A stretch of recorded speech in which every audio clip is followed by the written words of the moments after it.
नमस्कार प्रिय मित्रों, एक बार पुनः हिंदी द बेस्ट चैनल में आपका स्वागत है। मैं ध्रुवराज वर्मा आपका तहे दिल से हार्दिक अभिनंदन एवं स्वागत करता हूं। मित्रों, देश के विभाजन पर कई सारे उपन्यास लिखे गए हैं और मुझे या हमें या हम सभी को उन उपन्यासों को पढ़ना क्यों चाहिए। आज भी देखिए, देश कहीं न कहीं सांप्रदायिकता की हिंसा में जल उठता है और कभी कभी तो उसकी विभीषिका इतनी ज़्यादा होती है कि उस तपन को, उन दिक्कतों को हम बहुत दिनों तक महसूस करते रहते हैं। तो जो हमारे देश का बंटवारा हुआ भारत और पाकिस्तान के रूप में, तो उस समय साहित्यकार अपने आप को रोक नहीं सके उस दर्द को अपने शब्दों में, अपनी लेखनी के माध्यम से उपन्यास के रूप में बयां करने से। तो आज इसी क्रम में मैं यशपाल कृत झूठा सच उपन्यास आपके सामने लेकर उपस्थित हूँ। और जैसा कि आप जानते हैं कि यह उपन्यास 2 खंडों में विभाजित है। पहले खंड का नाम है वतन और देश और दूसरे खंड का नाम है देश का भविष्य। वतन और देश का प्रकाशन 1958 में हुआ था और देश के भविष्य का प्रकाशन 1960 में। तो वतन और देश में जिन चीज़ों को दिखाया गया है, यशपाल जी के द्वारा बड़ा ही यथार्थवादी अंकन किया गया है इस विभीषिका को दिखाते हुए। और कहीं न कहीं पाठकों के माध्यम से यशपाल जी ये जानना चाहते हैं कि देश के विभाजन के क्या कारण थे। अंग्रेज़ों की चाल, सांप्रदायिकता, पिछड़ापन, आर्थिक विषमता, धर्मांधता, यह सब कुछ मिला करके एक साथ ही उस विभीषिका को जब आप देखते हैं, सुनते हैं या पढ़ते हैं, हृदय विदीर्ण हो जाता है। आप किसी भी धर्म के अनुयायी हों, लेकिन हैं तो भारतीय ही। एक भारतीय आत्मा होने की वजह से आप सभी को उतना ही कष्ट होगा जितना उस समय उन लोगों ने झेला था। जहाँ पहले भाग वतन एवं देश में लूटपाट, हिंसा, विस्थापितों का एक देश से दूसरे देश में पलायन का यथार्थवादी अंकन हुआ है, वहीं दूसरे पार्ट में देश का भविष्य में ये दिखाने की कोशिश की गई है कि किस तरह से जो पार्ट पाकिस्तान में हो गया, वहाँ पे हिंदुओं के साथ किस प्रकार से अत्याचार हुआ। यहाँ तक कि देश के विभाजन के बाद पाकिस्तान वाले पार्ट में मोहम्मद अली जिन्ना खां साहब ये घोषणा करते हैं कि हमारा देश सांप्रदायिकता या धर्म के आधार पर नहीं चलेगा। लेकिन हुआ इसके विपरीत। लाहौर के निवासी जो अधिकांश हिंदू थे, उनको पता था कि यह लाहौर पाकिस्तान में नहीं, भारत में ही मिलेगा। लेकिन बंटवारे के समय ऐसा नहीं हो सका और लाहौर चला गया पाकिस्तान में। जिस लाहौर को सिंधियों ने और वहाँ के हिंदू परिवारों ने, सिखों ने जितनी मेहनत से उसको बनाया था, अपने खून पसीना से सींच करके एक किया था, वही लाहौर चल उठा। क्यों? क्योंकि वहाँ से प्रशासनिक अमले ने हिंदुओं को मार मार के भगाना शुरू कर दिया। तो इस तरह से वहाँ से लोग विस्थापित हुए। इस विस्थापना में ऐसा कुछ भारत में भी कुछ अराजक तत्वों ने मुसलमानों के साथ भी किया और एक देश से दूसरे देश लोग चले गए। कुछ तो अपनी जीवटता के बल पर खुद को संभाल ले गए और बच गए, विकास के रास्ते पर आ गए, और कुछ तो बेचारे टूट गए। तो इन सब चीज़ों का यथार्थवादी अंकन आइए हम देखते हैं उपन्यास के प्रथम भाग वतन और देश में, और बाद में दूसरे पार्ट में हम देखेंगे देश का भविष्य। तो आइए मित्रों, शुरू करते हैं सारांश इस उपन्यास का। तो आइए मित्रों, शुरू करते हैं उपन्यास का सारांश, भाग 1 वतन एवं देश। तो उपन्यास की शुरुआत लाहौर शहर के भोला पांधे की गली में एक परिवार मास्टर राम भुलाया के घर से होती है। उनकी माता का स्वर्गवास हो जाता है। अर्थी तो उनके घर से उठती है, पर क्रियाक्रम का अनुष्ठान उनके भाई रामजोया के घर से संपन्न होता है। यहाँ हम तत्कालीन सिंधी समाज की संस्कृति से भी परिचित होते हैं। इसी घर के भाई बहन जयदीपपुरी एवं तारापुरी। उपन्यास के दोनों भागों वतन एवं देश और देश का भविष्य पात्रों के रूप में मुख्य भूमिका भी निभाते हैं। मास्टर राम भुलाया बहुत गरीब किंतु शालीन थे, जिसका प्रभाव उनकी संतानों जयदीप एवं तारा पर भी पड़ा था। दोनों बच्चे संस्कारवान थे, गरीबी को झेलकर भी मर्यादित थे। जयदीप एमए द्वितीय वर्ष में पढ़ाई के दौरान ही युद्ध विरोधी गतिविधियों में सम्मिलित होने के कारण 1943 ईस्वी में जेल भेज दिया गया था। जैसा कि मित्रों आपको पता है कि 1939 से लेकर के 1945 तक का समय द्वितीय विश्व युद्ध का था। तो यहाँ पर यह भी बताना दृष्टव्य है कि यशपाल जी उपन्यास की भूमिका में बताते हैं कि इतिहास के पुरुष और इतिहास की तिथियाँ उपन्यास को जीवंत बनाने के लिए ही ली गई हैं। बाकी इसका किसी से मतलब या किसी पात्र का कोई विशेष मतलब नहीं है। उपन्यास के काल्पनिक पात्र या उपन्यास की काल्पनिक तिथियां ही हैं। ऐसा मित्रों इसलिए ज़रूरी होता है कि कॉपीराइट या कोई ऐसी समस्या लेखक के सामने ना आ जाए। अब इस पर बहुत ज़्यादा विचार करना, चर्चा करना ठीक नहीं है। तो आइए जानते हैं। तो जैसा कि आप जानते हैं कि 1939 से 1945 तक का समय द्वितीय विश्व युद्ध का था। तो भारत में बहुत सारे मनुष्यों को, बहुत सारे विद्वानों को ये पता था कि अगर द्वितीय विश्व युद्ध में भारतीय सैनिक या भारतीय लोग अंग्रेज़ों का साथ देते हैं तो उसके बदले अंग्रेज़ हमारे देश को छोड़ देंगे, हमें मुक्त कर देंगे। लेकिन ऐसा हुआ नहीं। तो जैसा कि आप लोग जानते हैं कि 1939 से 45 ईस्वी का समय द्वितीय विश्व युद्ध का था।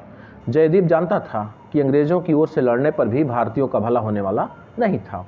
1945 ईस्वी में मई माह में जब वह जेल से रिहा हुआ तो उसका वह सपना टूट गया। उसे लगता था कि तब तक देश स्वतंत्र हो जाएगा। घर आकर वह घर की आर्थिक तंगी से व्यथित हो गया। इसी बीच उसकी बहन तारा की सगाई की बात चली। भाई बहन दोनों इससे नाराज़ थे। तारा पढ़ने में अच्छी थी और पढ़ लिख कर अपने पैरों पर खड़ी होना चाहती थी। पूरी पैसे के लिए जेल में लिखी हुई कहानियों में लेखों को प्रकाशित कराकर धनोपार्जन करना चाहता था। इसी बीच मिस्टर नारंग की पुत्री उर्मिला को ट्यूशन पढ़ाने लगा, जिससे उसका प्रेम हो गया। इधर तारा इंटर की परीक्षा फर्स्ट डिवीज़न में पास करती है, उच्च शिक्षा प्राप्त करना चाहती है। पुरी का संपर्क नया हिंद पब्लिकेशन के मालिक पंडित गिरधारी लाल से होता है। पंडित की मझली पुत्री कनक का झुकाव पुरी की ओर होता है और पुरी गिरधारी लाल के प्रेस में काम करने लगता है। तारा का प्रेम एक मुसलमान युवक असद से हो जाता है। जब पुरी इस बात को जानता है तो इतना दुखी होता है कि तारा का विवाह सोमराज साहनी जैसे नालायक बदतमीज से होने देता है। इस प्रकार कहानी आगे बढ़ती रहती है। इधर विवाह की पहली रात में ही सोमराज अपनी पत्नी तारा को नीचा दिखाने के लिए अत्याचार करता है। उसी बीच लाहौर में उस मोहल्ले में हिंदू मुस्लिम संघर्ष उग्र रूप ले लेता है। तारा को भी जान बचाकर भागना पड़ता है। लाहौर में खून खराबा शुरू हो जाता है। पाकिस्तान की मांग जोर पकड़ती है। जयदीप पुरी एवं अन्य लोग इस दंगे को रोकने का अथक प्रयास करते हैं। लाहौर पाकिस्तान में चला जाता है। इधर तारा पर मुसीबतों का पहाड़ टूटता रहता है। सोमराज के घर से भागी जान देने के लिए और पड़ गई एक नीच मुसलमान नब्बू के हाथ। वह तारा का जेवर ही नहीं उतारा, अपितु उसकी मर्यादा को भी तार तार कर दिया, जिससे वह बेचारी रुग्ण शरीर वाली हो गई। उसे इनायत अली के घर पनाह मिली, पर तारा पर इनायतें मात्र मुसलमान बनाने तक सीमित थीं। जब तारा मुसलमान बनने को तैयार न हुई तब उसे मिट्टी में मिलाने की चाल चली गई। तारा बच निकली, पर लग गई मानवता को शर्मसार करने वाले कमीनों के हाथ, जो उसे बेचना चाहते थे। वहाँ तारा जैसी और भी हिंदू औरतें फंसी हुई थीं। जयदीप पुरी पंडित गिरधारी लाल की पुत्री कनक के कहने एवं सिफारशी पत्र के साथ लखनऊ अवस्थी जी से मिलकर नौकरी मांगता है, लेकिन उसे निराशा हाथ लगती है। पुरी पुनः लाहौर लौटना चाहता है।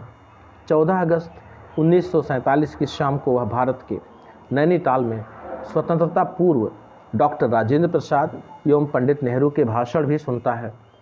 20 अगस्त को लाहौर से प्रकाशित समाचार पढ़ा और पता चला कि वहाँ के हिंदू बहुल इलाकों को खाली कराकर हिंदू परिवारों को डीएवी कॉलेज की इमारतों में बने कैंपों में पहुंचा दिया गया है और यह भी मालूम होता है कि उपद्रवियों ने बाज़ारों को लूट लिया है और हिंदू स्त्रियों को निरावरण यानी वस्त्रहीन किया है।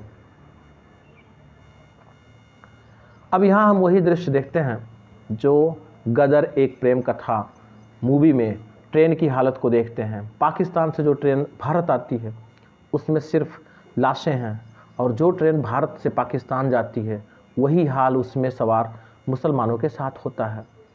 कुछ मुस्लिम नवयुवतियों को नंगा करके बेचा जाता है, हालांकि इसका तीव्र विरोध एवं भर्त्सना हुई थी।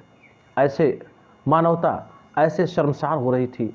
उपन्यास में ऐसा बीभत्स दृश्य पाकिस्तान में भी दिखाया गया है। उपन्यास में एक जगह लिखा है, सड़क के किनारे किनारे लगे इमारती लकड़ी, ईंधन और बांस के टाल आंसू बहाकर रोते हुए जान पड़ रहे थे। आकाश रो रहा था, वृक्ष रो रहे थे और दुकानों और मकानों पर से वर्षा आंसुओं की धारा के रूप में बह रही थी। इस प्रकार से बहुत से लोग पाकिस्तान से भारत आए और भारत से पाकिस्तान। भारत से पाकिस्तान आने वालों का दृश्य देखिए। काफिले के बहुत से मर्दों के हाथ में सांत्वना का और थकावट दूर करने का एकमात्र सहारा मिट्टी के हुक्के थे। कई स्त्रियों के सिरों पर मिट्टी के चूल्हे थे। कुछ अपने सिर पर एकमात्र संपत्ति परात या पतीला उठाए चले जा रहे थे। कोई स्त्री सिर पर चकिया उठाए चली जा रही थी। किसी के सिर पर पंजे बंधी 2 मुर्गियां, एक मुर्गा रखा था। कोई रस्सी से भेड़ या बकरी को खींचे चला जा रहा था। किसी के कंधे पर मेमना लदा हुआ था। कहीं कहीं कोई पेट चिपका सूखा मरियल कुत्ता इस अवस्था में भी अपने स्वामी की भक्ति में पीछे पीछे चला जा रहा था। मित्रों, ये दुख भरी दारुण कहानी है उन विस्थापितों की जो एक देश से दूसरे देश में विस्थापित हो रहे थे। दोनों देशों में हिंदू व मुसलमान स्वेच्छा से ही नहीं गए थे, मार मार कर निकाले भी गए थे। उपन्यास भाग 1 में वतन एवं देश में अंत में लिखा है कि उतरो, तुम्हारा वतन तो छूटा, परदेश में अपने लोगों में पहुंच गई। मित्रों, यहाँ वतन का मतलब मातृभूमि से है और देश का मतलब जहाँ पे वो जाकर के स्थायी निवासी बन रहे हैं। भारत और पाकिस्तान के बंटवारे पर एक ड्राइवर के मुख से यशपाल जी ने कहा है, रब ने जिन्हें एक बनाया था, रब के बंदों ने वहम और जुल्म से 2 कर दिया। इस प्रकार उपन्यास का पहला भाग वतन और देश समाप्त होता है।